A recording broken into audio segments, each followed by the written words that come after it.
അതുകൂടാതെ രേണുവിന്റെ ആങ്ങളെയും ഭാര്യയും പിള്ളേരും 10 പേരാ വീട്ടിൽ താമസിക്കുന്നത്. കേട്ടോ സാർ. അങ്ങനെ താമസിച്ചാന്ന് വെച്ചാൽ വാട്ടർ ടാങ്ക് സെപ്റ്റി ടാങ്ക് ഫുള്ളായി. അവിടുന്ന് പറഞ്ഞ് ആട്ടി ഇറക്കിയിട്ട് പറഞ്ഞു, നിങ്ങൾ ഭാഗത്താൻ ചവക്കോട്ടയുണ്ടേ അവിടെ ചെന്ന് ശ്രുതിയോട് ചോദിക്കാൻ. അവള് പറയാം. ആരേത് പറഞ്ഞത്? രേണു രശ്മ അവിടെ പേരുന്ന രേണു തന്നെ. രേണു എന്ന് പറഞ്ഞ ഇതുപോലെ അവിടെ പോയി കല്ലറയിൽ പോയി ചോദിക്കാനേ. ബിഗ് ബോസ് സീസൺ 7 മിന്നും പ്രകടനം കാഴ്ചവെച്ചുകൊണ്ടിരിക്കുന്ന രേഷ്മ പി തങ്കച്ചൻ അഥവാ രേണു സുധിക്ക് കഴിഞ്ഞ ദിവസം അക്ബർ എന്ന് പറയുന്ന കണ്ടസ്റ്റന്റ് ഇട്ടുകൊടുത്ത പേര് നിങ്ങൾ മറന്നിട്ടില്ലല്ലോ അല്ലേ? Septic tank.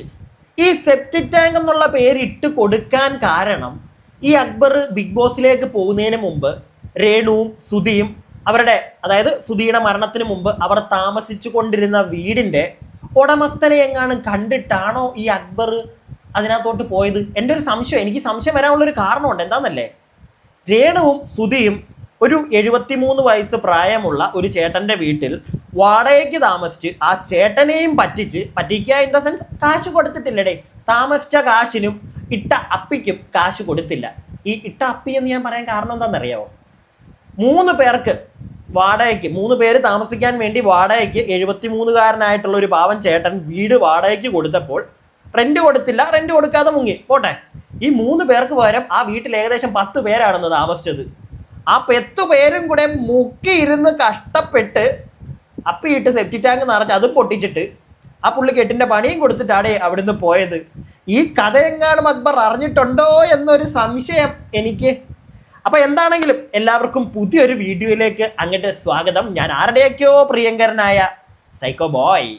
അപ്പോൾ 73-കാരനായ ഒരു പാവൻ ചേട്ടൻ, രേണുവും സുധിയും വാടകയ്ക്ക് താമസിച്ച വീടിൻ്റെ ഓണർ, അദ്ദേഹത്തിന് കുറച്ച് കാര്യങ്ങൾ പറയാനുണ്ട്. അദ്ദേഹം ഇതിപ്പോൾ വന്ന് പറയുന്നത് അദ്ദേഹത്തിന് യാതൊരു ഫെയിമും വേണമെന്ന് ഉദ്ദേശത്തോടല്ല.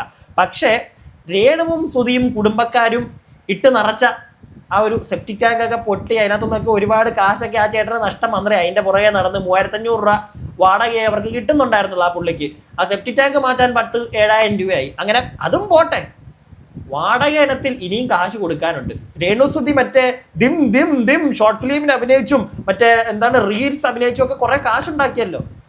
ആ പാവത്തിന് ആ കാശ് കൊടുത്തിട്ട് പോകായിരുന്നല്ലോ. നീ അദ്ദേഹം പറയുന്നത് തന്നെ നിങ്ങൾ കേൾക്കുക, അല്ലെങ്കിൽ ഈ പറവുകാരനെ കള്ളാന്ന് വിളിക്കും നിങ്ങൾ. വേണ്ട, അദ്ദേഹം പറയുന്നത് തന്നെ കേട്ടോ, എന്നിട്ട് നമുക്ക് ബാക്കി സംസാരിക്കാം. ഇത് ഞാനായിട്ട് പുള്ളിയോട് സംസാരിച്ചതല്ല, വേറൊരു യൂട്യൂബർ അദ്ദേഹത്തിനോട് സംസാരിച്ച് അയാളുടെ ചാനൽ ഇട്ടപ്പോൾ ഞാൻ അവിടുന്ന് എടുത്തതാണ് നിങ്ങളെ ഒന്ന് കേൾപ്പിക്കാൻ. എൻ്റെ പ്രിയപ്പെട്ട സബ്സ്ക്രൈബേഴ്സിനെ ഇതൊന്ന് കാണിക്കണമല്ലോ. അങ്ങനെ ഒരു സാധനം നമുക്കുണ്ടല്ലോ, കാണിച്ച് കുറച്ച് നമുക്ക് പറയാനുള്ളത് കൂടെ നിങ്ങൾക്ക് കേൾക്കണ്ടേ? ഏത് സെപ്റ്റി ടാങ്കിൻ്റെ കഥ കേൾക്കണ്ടേ? കേട്ടോ. എന്തുവായിരുന്നു മറ്റേ വാടക കിട്ടുന്നില്ല എന്ന് പറഞ്ഞല്ലോ രേണു സുധിയുടേതായ വിഷയം? രേണു സുധി എന്ന് പറഞ്ഞാൽ സാറേ, എൻ്റെ സുധിയും വേറെ ആ ബ്രോക്കറും ഒക്കെ ഇടപെട്ട് രേണുവായിട്ട് എൻ്റെ വീട്ടിൽ വന്നു. എൻ്റെ വീട്ടിൽ വന്നിട്ട് വാടക കാര്യങ്ങളൊക്കെ പറഞ്ഞു. അപ്പം ഒരു സെലിബ്രിറ്റി അല്ലേ, കാര്യങ്ങളൊക്കെ വെച്ചിട്ട് നമ്മൾ ആ വാടക കാര്യങ്ങൾ കൊടുത്തു കേട്ടോ സാർ. അതെല്ലാം പറ്റി. അപ്പം അവര് പുള്ളിക്കാരത്തി അവരുടെ ഫാദർ കാര്യം ഉടായിപ്പാ. അപ്പൊ എന്നാന്ന് വെച്ചാൽ അവര് താമസം തുടങ്ങി കഴിഞ്ഞ് ഞാൻ എപ്പം ചെന്നാലും നമുക്ക് അതിൻ്റെ അകത്തുനിന്ന് കയറാനോ നോക്കാനോ ഒരു സൗകര്യമില്ല. പിന്നെ സൗകര്യം എന്ന് പറഞ്ഞാൽ ഇടയില്ല. കാര്യം നോക്കുമ്പോൾ എന്നാന്നറിയാമോ, ഇവര് ഭാര്യയ്ക്കും ഭർത്താവിനുമാണ് പിള്ളേർക്ക് വേണ്ടി കൊടുത്തെങ്കിലും ഭാര്യ, ഭർത്താവ്, 2 കുട്ടികളെ, അച്ഛനും അമ്മയും, അതുകൂടാതെ രേണുവിന്റെ ആങ്ങളെയും ഭാര്യയും പിള്ളേരും 10 പേരാ വീട്ടിൽ താമസിക്കുന്നത്. കേട്ടോ സാർ. അങ്ങനെ താമസിച്ചാന്ന് വെച്ചാൽ വാട്ടർ ടാങ്ക് സെപ്റ്റി ടാങ്കിന്റെ കഥയിലേക്ക് വരാം. അതിന് മുമ്പ് 3 പേർക്കല്ല കേട്ടോ, 4 പേര്. സുധി, വൈഫ്, പിന്നെ 2 പിള്ളേർ. ഞാൻ ഒരു പയ്യനെ പറഞ്ഞുള്ളൂ. 2 പിള്ളേരും കൂടെ താമസിക്കാൻ വേണ്ടി കൊടുത്ത വീട്ടിൽ, അത് കൂടാതെ അച്ഛനമ്മ, രേണുവിൻ്റെ ആംഗള കുടുംബക്കാര് എല്ലാവരും വന്ന് കയറി കിടന്ന് 3500 രൂപ കണ്ട പുള്ളിക്ക് വാടക കിട്ടിക്കൊണ്ടിരുന്നത്. ആ മനുഷ്യനെ ദ്രോഹിക്കാവുന്നതിൻ്റെ മാക്സിമം ദ്രോഹിച്ച് അവിടെ കിടന്ന് വാടക ചീട്ട്, അതായത് ഇത്ര മാസത്തേക്ക് കൊടുത്തിട്ട് അത് കഴിഞ്ഞിട്ടും പിന്നെ എക്സ്ട്രാ ഇവർ ചോദിച്ചു. ലാസ്റ്റ് ആ പുള്ളി കൊണ്ട് കേസ് കൊടുത്തു എന്നൊക്കെ പറയുന്ന കേട്ടു. എന്താണെങ്കിലും എന്നിട്ടും അവിടെ കുറേ നാൾ കിടന്നു. അവരവിടുന്ന് പോയി കഴിഞ്ഞിട്ടും അവരുടെ കാറ് കുറേ കാലം ആ വീട്ടിലിട്ടു. അങ്ങനെ മാക്സിമം ആ ചേട്ടനെ ഉപദ്രവിച്ചു. എന്തൊക്കെ ഉപദ്രവിച്ചെന്ന് പറഞ്ഞാലും താമസിച്ച വാടക കൊടുത്തൂടെ? അതും കൊടുത്തിട്ടില്ല, ഇപ്പോഴും കൊടുക്കാൻ കിടക്കുക. സുധി മരിച്ചതിൻ്റെ പേരിൽ പുള്ളി കുറേ കാലം ശല്യം ചെയ്തില്ല. പക്ഷെ ഇനിയിപ്പോൾ കൊടുത്ത് തീർക്കാമല്ലോ രേണുവിന്. അത്യാവശ്യം കാശൊക്കെ ആയല്ലോ ബിഗ് ബോസിൽ പോകുന്നതിന് മുമ്പ്. എന്നിട്ടും കൊടുത്തില്ല. പോട്ടെ, അങ്ങോട്ട് പോയി കൊടുക്കണ്ട, അദ്ദേഹം തേടി ചെന്നായിരുന്നു പുതിയ വീട്ടിൽ, ആട്ടി വിട്ട് പുള്ളിയെ. ഒന്ന് ആലോചിച്ചേ, നമ്മുടെ രേഷ്മാപ്പി തങ്കച്ചൻ രേണുസുതി ഇട്ട അപ്പിയുടെ കാശ് കൊടുക്കാൻ വയ്യ രേണുസുതിക്ക്. അങ്ങനെ തന്നെ പറയണം അല്ലേ? നിങ്ങൾ പറ, അങ്ങനല്ലേ പറയണ്ടേ? ഇതിനെയൊക്കെ വേറെ എന്നാ പറയണ്ടേ? അത്രയ്ക്കും ലൈക്ക് ഒരാളെ ഉപദ്രവിക്കേണ്ട കാര്യം എന്താ? ഒരാളെ മാത്രമൊന്നുമല്ല, ഒരുപാട് പേരെ ഉപദ്രവിക്കാറുണ്ട്. പിന്നെ രേഷ്മയുടെയും അച്ഛൻ തങ്കച്ചൻ്റെയൊക്കെ പല കാര്യങ്ങളും നമ്മൾ കേട്ടു കണ്ടു, നമ്മൾ അതിനെപ്പറ്റി സംസാരിച്ചു. അതിനെപ്പറ്റി ഒന്നും ഇനി ഇടോട്ട് കൊണ്ടുവരുന്നില്ല. ഈ പാവപ്പെട്ട മനുഷ്യന് പറയാനുള്ളത് നമുക്ക് ബാക്കി കേൾക്കാം. ഫുള്ളായി പ്രശ്നമാണെന്നും പറഞ്ഞ് ഞാന് കിടങ്ങറ ചങ്ങനാശ്ശേരിക്കപ്പുറമുള്ള പാർട്ടികളിൽ നിന്ന് 7,000 രൂപ മുടക്കി ടാങ്ക് എല്ലാം ക്ലീൻ ചെയ്തെല്ലാം കൊടുത്തു. എല്ലാ മാസവും വാടക ഇങ്ങനെ പെൻഡിങ് ആയിരുന്നു. അപ്പം 29/10/21 അവർ താമസം തുടങ്ങിയത്. ഒരു മാസം കഴിഞ്ഞപ്പോ എന്നോട് റിക്വസ്റ്റ് ചെയ്തു, ചോദിച്ചാ ഇതിന്റെ കാലാവധി ഒരു 6 മാസം കൂടെ നീട്ടണമെന്ന് പറഞ്ഞു. വേറെ വീട് എടുക്കാൻ പറയും. അപ്പം 6 മാസം കൂടെ നീട്ടിയിട്ട് ഇറങ്ങാൻ വന്നപ്പോ ഞാൻ വാകത്താനം പോലീസ് സ്റ്റേഷൻ ഒരു പരാതിയൊക്കെ കൊടുത്തു. അങ്ങനെ ഇരിക്കുമ്പോ അവർക്ക് അതിന്റെ അടുത്ത് തന്നെ ഒരു വീട് കിട്ടി. എനിക്ക് ആ സമയത്തൊക്കെ വാടക ഇനത്തിൽ 22,000 രൂപ തരാനുണ്ടായിരുന്നു. ആ 22,000 രൂപയിൽ മരിക്കുന്നതിന് ഒരു 4 ദിവസം മുന്നേ, ഒരാഴ്ച മുന്നേ ഞാൻ ആ പുതിയ വീട് മാറിയെന്ന് പറഞ്ഞില്ലേ, ആ വീട്ടിൽ ചെന്ന് വന്നപ്പം അവര് നോക്കിയപ്പോ ഗോയിൽപേയിൽ ഒരു 10 രൂപ കിടപ്പുണ്ട്. അപ്പൊ എന്നോട് പറഞ്ഞു, ഒരു കാര്യം ചെയ്യും, സ്കൂട്ടറിൽ എന്നെ ആ തെങ്ങനാക്കി ഇപ്പറ പെരുമ്പനച്ചി വരെ വന്നാൽ ഞാൻ ATM എടുത്തു തരാമെന്ന് പറഞ്ഞു. അങ്ങനെ എന്റെ സ്കൂട്ടറിൽ കയറി പെരുമ്പനച്ചി വന്നിട്ട് 9,000 രൂപ എടുത്തു തന്നു. ബാക്കി 13,000 രൂപ ഉണ്ടായിരുന്നു. 13,000 രൂപ ഇനിയും കൊടുക്കാനുണ്ട്. രേണുസുതി അല്ലെങ്കിൽ രേണുസുതി ഇപ്പം കാണാൻ സാധ്യതയില്ല, രേണുസുതിയുടെ കുടുംബക്കാർ കാണുന്നുണ്ടായിരിക്കുമല്ലോ. വെറും 13,000 രൂപയല്ലേ ഉള്ളൂ ഇനി ആ മനുഷ്യന് കൊടുക്കാനായിട്ട്. കുറച്ചായിട്ട് ഷോർട്ട് ഫിലിമുകളും അത് ഇത് ഒരുപാട് പ്രൊമോഷൻ മറ്റേത് മറിച്ചതൊക്കെ ചെയ്യുന്നുണ്ടല്ലോ. ഒന്ന് കൊടുത്ത് തീർക്കാലോ അത്. സ്വന്തം വീട്ടിൽ ഊട്ട വീണിട്ട് ഊട്ടാന്ന് മറ്റേ ചോർച്ചയായിട്ട് അതുപോലും ആ വീട് വെച്ച് കൊടുത്തവരല്ല ഇപ്പോൾ വന്ന് ചെയ്തു തന്നത്. ഒറ്റ പൈസ ഇറക്കിയിട്ടില്ലല്ലോ. ഈ താമസിച്ച വീട്ടിൽ എല്ലാവരും കൂടെ പോയി മുക്കി മുക്കി നിറച്ച് വിട്ട് ആ പുള്ളിക്കെട്ടിൻ്റെ പണിയൊക്കെ കൊടുത്തല്ലേ അതിനുള്ള കാശ് അതങ്ങ് കൊടുത്തൂടെ? അത്ര ഞാൻ ചോദിക്കുന്നുള്ളൂ. അതുപോലും വയ്യ, പറ്റത്തില്ല. ഇങ്ങോട്ടല്ല അങ്ങോട്ട് കൊടുക്കാൻ പറ്റത്തില്ല. ഇങ്ങനെ കിട്ടിക്കൊണ്ടിരിക്കണം. ഇപ്പുറത്തൂടെ നഹി അത് പറ്റത്തില്ല. അത്രയ്ക്കും നല്ല സുന്ദരമായ ഒരു കുടുംബമാണ്. ആ കുടുംബത്തിലെ വലിയൊരു അത്താണിയാണ് ഇപ്പൊ ബിഗ് ബോസിൽ പോയി കലാകുലപാതകം നടത്തിക്കൊണ്ടിരിക്കുന്നത്. ബാക്കി കേക്ക്. ആ 13,000 രൂപ ഇതൊക്കെ കഴിഞ്ഞ് പുള്ളി മരിച്ചു കാര്യങ്ങളെ എന്റെ വീട് പിന്നെ താക്കോല് വേണം സെലിബ്രിറ്റി ഒക്കെ ശവോടൊക്കെ സംബന്ധിച്ച ഞാൻ ആ ഇടയ്ക്ക് എന്റെ മോടെടുക്ക് ഖത്തറിലോട്ട് അങ്ങ് പോയി. ഈ അച്ചായനെ എടുത്തു തന്നത് സുതിയായിരുന്നോ? എടുത്തു തന്നേ പൈസ? ആ ATM പൈസ തന്ന സുതിയാ. മരിക്കുന്നതിന് ഒരാഴ്ച മുന്നേ പെരുമനച്ചി ATM. അപ്പൊ 22/9 തന്നു. ബാക്കി 13 രൂപ തരാനുണ്ട്. അത് വെച്ചാൽ തരാം. കാര്യം എന്നോട് പറയുന്നത് അങ്ങനെ കിട്ടുന്ന തികയാനില്ല. നമ്മുടെ പിറവത്തെ അവരുടെ സ്റ്റുഡിയോയിൽ നിന്ന് പൈസ സാമ്യോ ത്രിവേണി അതിനോട് തരാനുണ്ട്, നമ്മൾ തരാം. കൂടാതെ അവിടെ 8-10 പേര് കഴിയുന്നുണ്ട്. ഇതെല്ലാം ഞാനാണ് ചെയ്യുന്നത്. ഇങ്ങനെയൊക്കെ ഓരോ കാര്യങ്ങൾ പറഞ്ഞു. ഞാൻ പറഞ്ഞു ശരി. മരിച്ചു കഴിഞ്ഞ് അപ്പൊ ഞാൻ 2-3 മാസത്തേക്ക് ഇവിടെ ഇല്ലായിരുന്നു, ഖത്തർ വരെ പോയിരിക്കുകയായിരുന്നു. അപ്പൊ ആ ഖത്തറിൽ പോയപ്പോ എന്നോട് ഫോൺ ചെയ്ത് പറഞ്ഞിട്ടാ അതിന്റെ താക്കോലൊന്ന് അറേഞ്ച് ചെയ്ത് ഈ സെലിബ്രിറ്റി വന്നാൽ 2 ദിവസം താമസിക്കാനൊക്കെ നമ്മുടെ വീട് അറേഞ്ച് ചെയ്ത് കൊടുത്തു.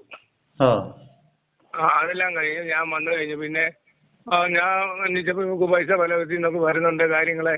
എന്നാൽ ഞാൻ ഒരു ദിവസം ചോദിക്കാൻ ചെന്നു, പുതിയ വീടില്ലേ ബിഷപ്പിന്റെ വീട് വെച്ചെടുത്തേ. അതുകൂടാതെ ഇവിടെ കാർ എന്റെ വീട്ടുമുറ്റത്ത് കിടന്നിട്ട് ഞാൻ വേറെ വാടകക്കാർ വന്നിട്ട് മാറ്റാൻ പറഞ്ഞിട്ട് എന്തിനാ മാറ്റത്തില്ല, പല പ്രാവശ്യം റിക്വസ്റ്റ് ചെയ്തിട്ട് പിന്നെ മാറ്റിയത്. അതെന്താ സംഗതി എന്ന് ഞാൻ നിങ്ങൾക്ക് വൃത്തിക്ക് പറഞ്ഞു തരാം. നിങ്ങൾക്ക് എല്ലാവർക്കും മനസ്സിലായി കാണത്തില്ല. സുധി മരിക്കുന്നതിന് മുമ്പായിട്ട് ഇദ്ദേഹത്തിൻ്റെ വീട്ടിൽ നിന്ന് മാറിയിട്ട് കുറച്ചങ്ങോട്ട് മാറി തൊട്ടടുത്ത് തന്നെ വേറൊരു വീട് ഇവർ വാടകയ്ക്ക് എടുത്തു. മറ്റോടത്തുനിന്ന് മാറണമെന്ന് ഇദ്ദേഹം പറഞ്ഞിട്ട് മാറി തൊട്ടപ്പുറം വീട് വാടകയ്ക്ക് എടുത്തു. അവിടെ ഇരുന്നിട്ടാണ് ഒരു വീഡിയോ ഒക്കെ മറ്റേ കരയുന്നതും കൂവുന്നതും ഒന്നും ഇല്ലേ എന്നും പറഞ്ഞിട്ടുള്ള കരച്ചിലൊക്കെ നമ്മൾ കണ്ടത്. കൊറോണ സമയത്താണെന്ന് തോന്നുന്നു. അപ്പോൾ അവിടുന്ന് മാറി തൊട്ടപ്പുറ വീടെടുക്കുന്നു. അതൊക്കെ എടുത്ത് കുറച്ച് കഴിയുമ്പോഴാണ്, അതിനുശേഷം വർഷങ്ങൾക്ക് ശേഷമാണ് നമ്മുടെ സുധി ഇല്ലാതെയാവുന്നത്. സുധി മരിച്ച സമയത്ത് ആ വീട്, ഇദ്ദേഹത്തിൻ്റെ വീട് 2 ദിവസത്തേക്ക് ഒരുപാട് ആൾക്കാരൊക്കെ വന്ന് പോകുന്ന സമയത്തൊക്കെ 2 ദിവസത്തേക്ക് ആ വന്നവർക്കൊക്കെ താമസിക്കാനൊക്കെ ആയിട്ട് ഈ വീട് തന്നെ കൊടുത്തു. കൂടാതെ സുധിയുടെ, രേണുവിൻ്റെ വണ്ടി ഇദ്ദേഹത്തിൻ്റെ വീടിൻ്റെ മുറ്റത്തായിരുന്നു കിടന്നിരുന്നത്. അതൊന്ന് മാറ്റി കൊടുക്കാൻ അദ്ദേഹം കുറേ കാലം പുറകെ നടന്നു. ഒരുപാട് നാൾക്ക് ശേഷമാണ് ആ വണ്ടി അവിടെ നിന്ന് മാറ്റി കൊടുത്തത്. അതും അവിടെ തന്നെ കിടന്നു. അതിൻ്റെ ഒന്നും വാടകയൊന്നും അദ്ദേഹം ചോദിച്ചിട്ടില്ല. അവിടെ താമസിച്ചപ്പോൾ കൊടുക്കാനുള്ള കാശ് അതേ അദ്ദേഹം ചോദിക്കുന്നുള്ളൂ. അതിന്നും കൊടുക്കാതെ വലിച്ചു നീട്ടി ആ പാവപ്പെട്ട അപ്പൂപ്പനെ വലിപ്പിച്ചുകൊണ്ടിരിക്കുകയാണ് രേണു സുധിയും കുടുംബവും. ബാക്കി കേട്ടോ. പിന്നെ ഇനിയിപ്പോൾ പറയുന്ന കാര്യങ്ങൾ, കാശ് മേടിക്കാൻ നമ്മുടെ ബിഷപ്പ് വീട് വെച്ചു കൊടുത്ത അവിടോട്ട് ചെന്നു, ആ കാര്യം കേട്ടോ. ഓക്കെ. പഴയ കാറ് അത് ഞാൻ ബിഷപ്പിന്റെ ഇടയ്ക്ക് ചെന്നു. ബിഷപ്പ് മുഖാന്തരം അവരുടെ വീട്ടിൽ ചെന്നു. പുതിയ വീട്ടിൽ ചെന്നു. ആശാരിമുക്കില്ല, പുതിയ വീട്ടിൽ ചെന്നു ബിഷപ്പിന്റെ. അവിടുന്ന് പറഞ്ഞ് ആട്ടി ഇറക്കിയിട്ട് പറഞ്ഞു, നിങ്ങൾ ഭാഗത്താൻ ചവക്കോട്ടയുണ്ടേ അവിടെ ചെന്ന് സുധിയോട് ചോദിക്കാൻ. അവള് പറയാം. ആരേത് പറഞ്ഞത്? രേണു രശ്മ, അവിടെ പേരുന്ന രേണു തന്നെ. രേണു എന്ന് പറഞ്ഞ ഇതുപോലെ അവിടെ പോയി കല്ലറയിൽ പോയി ചോദിക്കാനേ. രേഷ്മ തങ്കച്ചൻ പുതുക്കാട്ട് വീട് പൊങ്ങന്താനം, അവിടെ അപ്പന്റെ പേരിലാണ് വെച്ചിരിക്കുന്നത്. അങ്ങനെ എന്റെ കരാർ ഇപ്പൊ എന്റെ ഇരിപ്പുണ്ട്. ഇട്ട അപ്പിയുടെ കാശ് മരിച്ച സുധിയുടെ കല്ലറയിൽ പോയി ചോദിക്കാനാണ് രേണു പറയുന്നത്. എന്താ പറയണ്ടേ? ഞാനല്ല ഇത് പറയുന്നത്, കേട്ടല്ലോ ആരാ പറയുന്നതെന്ന്. അനുഭവസ്ഥനാണ് വന്ന് പറയുന്നത്. പൈസ ചോദിച്ചു പോയി, അവിടെ താമസിച്ച പൈസയൊക്കെ ചോദിച്ചു ചെന്നു.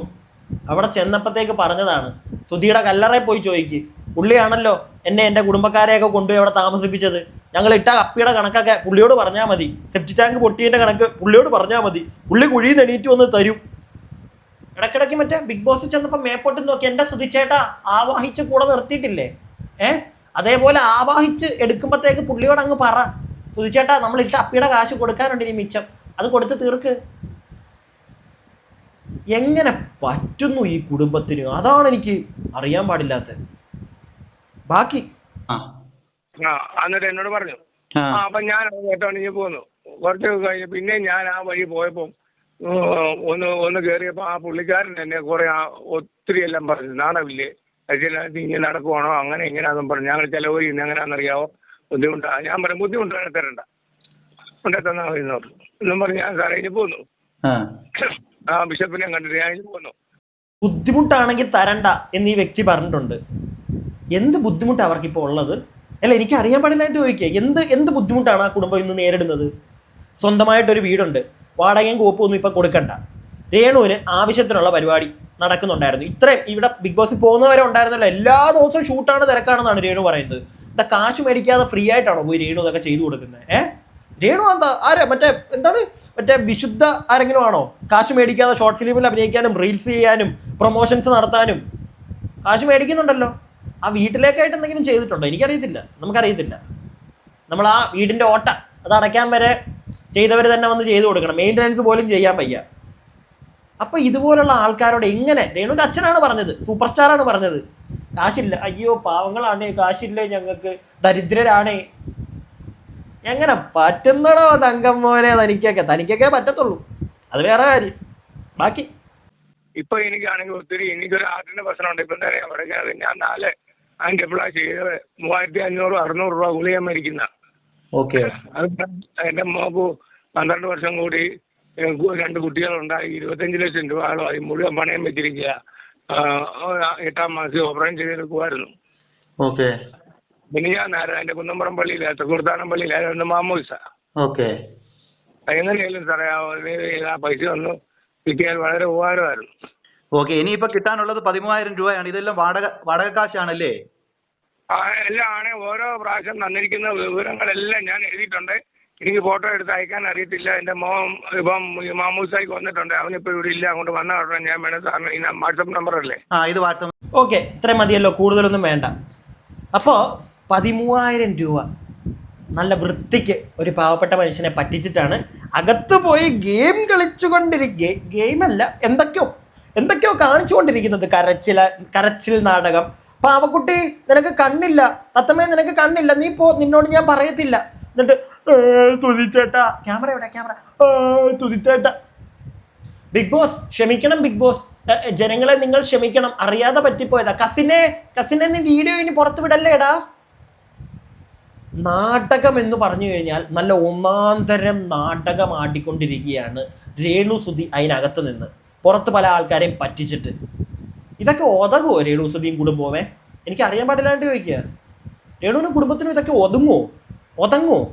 ഈ നാട്ടുകാരെ ഇത്രയൊക്കെ പറ്റിച്ചിട്ട് ആ മനുഷ്യന് 13,000 രൂപയല്ലേ ഉള്ളൂ, അവൻ കൊടുത്തു തീർത്തൂടെ? അതുപോലും ഇല്ലായിരിക്കുമല്ലേ? അത്രയ്ക്ക് ദാരിദ്ര്യമാണല്ലേ, ഭയങ്കര ദാരിദ്ര്യം ഇവർക്ക്. ഇവരുടെ ദാരിദ്ര്യം എന്നാ മാറുന്നത്? മോദിജിയുടെ വിചാരിച്ചിട്ട് മോദിജിയെ വല്ലതും വിളിച്ചു പറയിപ്പിക്കണോ ആരെ കൊണ്ടെങ്കിലും? ഞാൻ വിളിച്ചു പറഞ്ഞാൽ ഒന്നും മോദിജി കേൾക്കത്തില്ല. എന്നാലും നമ്മുടെ മുഖ്യമന്ത്രിക്കൊക്കെ ഒരു ലെറ്റർ കൊടുക്കണം. മുഖ്യമന്ത്രി മോദിജിയെ കൊണ്ട് പ്രത്യേകിച്ചൊരു കുറച്ച് കാശ്, കുറച്ചൊരു ലോൺ വല്ലതും ഇറക്കി കൊടുക്കണം രേണുവിന്. ദാരിദ്ര്യമാണ്, ഒരു ദാരിദ്ര്യ ലോണെന്ന് പറഞ്ഞ ഒരെണ്ണം എഴുതി തള്ളാൻ പറ്റുന്ന ഒരെണ്ണം അങ്ങോട്ട് കൊടുക്കണം രേണുവിന്, ഒരു 50 ലക്ഷത്തിൻ്റെ. എന്നാലേ ഡെയിലി കഞ്ഞി കുടിച്ച് പോകാൻ പറ്റത്തുള്ളൂ കുടുംബത്തിന്. ഭയങ്കര ദാരിദ്ര്യമാണ്.